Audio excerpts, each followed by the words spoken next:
Semangat pagi.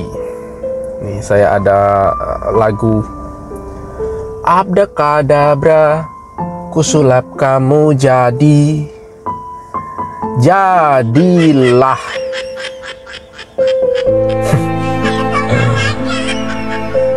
Ini akhir dari semester 1 bulan Desember. Dan biasanya itu kalau di akhir semester atau setelah ujian, baik ujian tengah semester, UTS, ataupun ujian akhir semester, ataupun PAS, itu salah satu kemampuan yang dimiliki oleh seorang guru itu, salah satu ya, menjadi seorang pesulap. Abdakadabra, kusulap kamu jadi. Allahu Akbar. Dan gimana ya, saya sendiri sebagai seorang guru terkadang bertentangan dengan hati nurani, ya, sangat bertentangan. Seorang guru yang harus bisa menjadi guru yang baik, jujur, tapi terkadang dipaksa harus berbohong,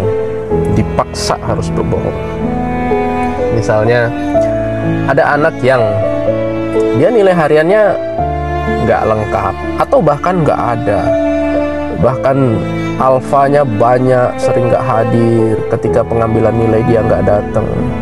Kemudian terkadang pas ujian semester itu nilainya jauh dari harapan. Tapi ketika nilai itu diolah oleh guru dan masuk di rapor,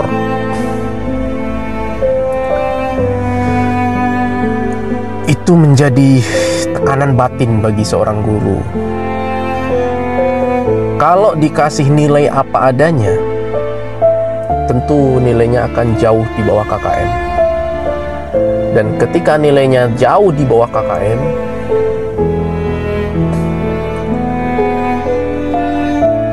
terkadang kasihan sama orang tua yang sudah mengeluarkan banyak biaya untuk anaknya sekolah. Kalau dikasih nilai jelek, konsekuensinya adalah anak itu terkendala di kenaikan kelas. Terkendalanya di sana. Ketika anak itu tidak naik kelas, maka yang rugi itu adalah orang tua yang membiayai anaknya sekolah. Hitung aja dalam 1 tahun itu berapa juta itu habis uang untuk biaya anaknya. Seandainya anak itu tidak naik kelas, maka orang tua rugi puluhan juta bahkan dalam 1 tahun.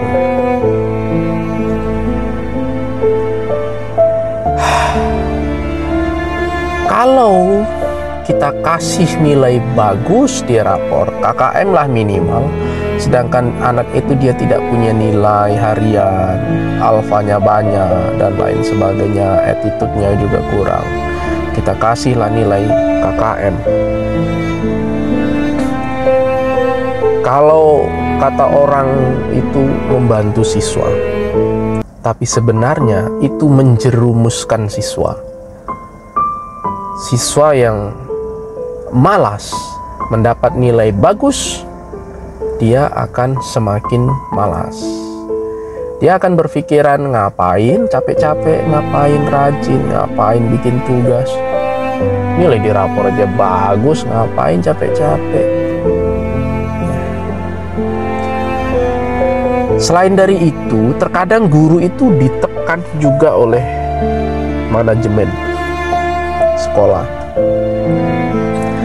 Manajemen sekolah memberikan tekanan kepada guru-guru untuk memberikan nilai minimal sekian. Minimal KKM, minimal 3 angka di atas KKM, minimal 2 angka di atas KKM, atau minimal 2 angka di bawah KKM. Misalnya kalau KKM-nya 75, minimal nilainya 72 atau 73. Sedangkan anak itu nggak punya nilai harian, tugas nggak pernah dikerjain. Lalu dari mana itu nilainya? Dari mana? Dari mana? Dari abdakadabra, kusulap kamu jadi.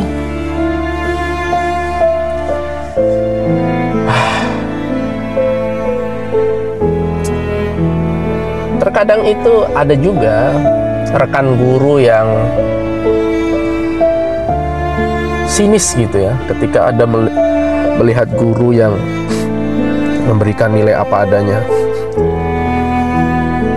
Ada yang bilang, jangan sok idealis, kasihan anak.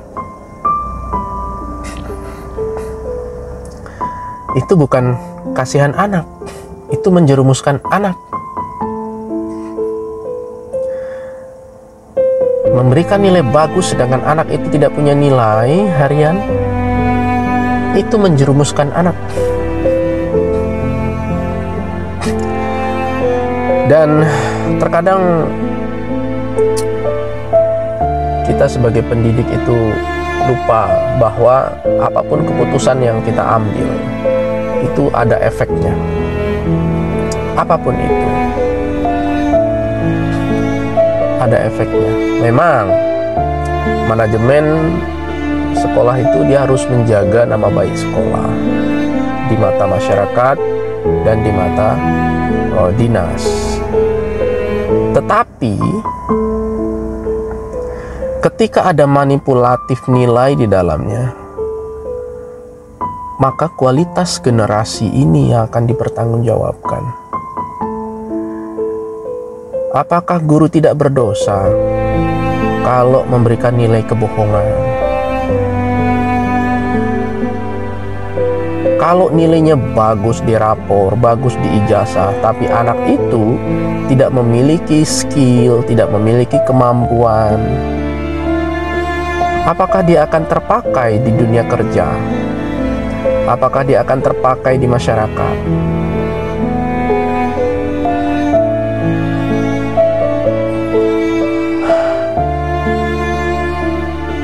Dilema. Tapi banyak juga guru-guru yang yang penting ada nilai gitu ya.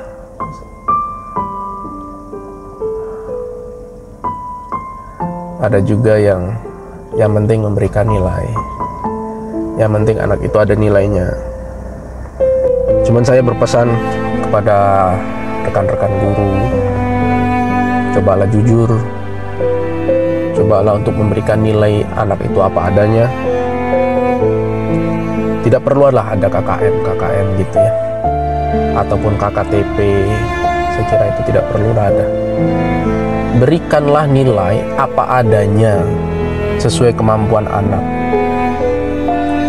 Sesuaikan dengan kemampuan anak, agar menjadi pembelajaran, agar anak itu mau merubah sikap, agar anak itu menyadari bahwa semua tindakannya itu ada konsekuensinya. Kalau tindakannya malas, konsekuensinya nilainya jelek. Kalau tindakannya, attitude-nya nggak bagus, konsekuensinya nilainya jelek. Jadi biarkan anak itu belajar bahwa semua tindakan yang dia lakukan itu ada konsekuensinya. Rajin dia, nilainya bagus. Nggak harus pintar, tidak harus pintar. Rajin saja, nggak perlu pintar. Rajin saja. Dan saya sebagai seorang guru, saya tidak pernah memaksa siswa itu untuk pintar, cakap dalam materi yang saya ajarkan. Yang saya minta dari mereka itu adalah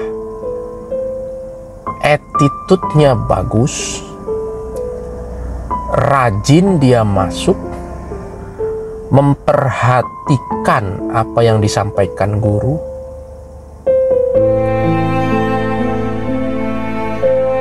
tidak membantah apa yang disampaikan guru, selagi yang disampaikan itu kebaikan, itu nilainya udah bagus. Karena saya memahami tidak semua siswa itu memiliki kemampuan terhadap materi yang saya ajarkan.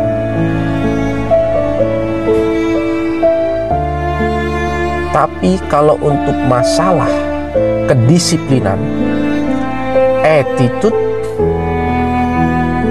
sopan santun, perilaku, itu semua orang itu harus punya dan harus bisa. Tapi kalau untuk materi akademis, itu saya bisa memahami nggak semua orang bisa. Jadi untuk mendapatkan nilai bagus di sekolah itu tidak harus dia pintar di semua bidang mata pelajaran. Cukup dia disiplin datang tidak pernah telat, hormat santun kepada guru, mengerjakan tugas, masalah betul ataupun salah itu nomor sekian. Yang penting dia mengerjakan, usaha dulu mengerjakan. Bukan usaha menyalinnya, tapi usaha mengerjakan sendiri. Betul salah itu nomor sekian. Karena dalam proses belajar, salah itu wajar. Jadi jangan takut salah dalam proses belajar. Jadi untuk pendidikan Indonesia, kalau bisa hilangkan KKM, hilangkan KKTP, berikan keleluasaan kepada guru untuk memberikan nilai apa adanya saja, ya, supaya guru-guru ini nggak jadi pesulap, gitu ya. Ya, itu sajalah. Mudah-mudahan bermanfaat. Terima kasih. Bye-bye.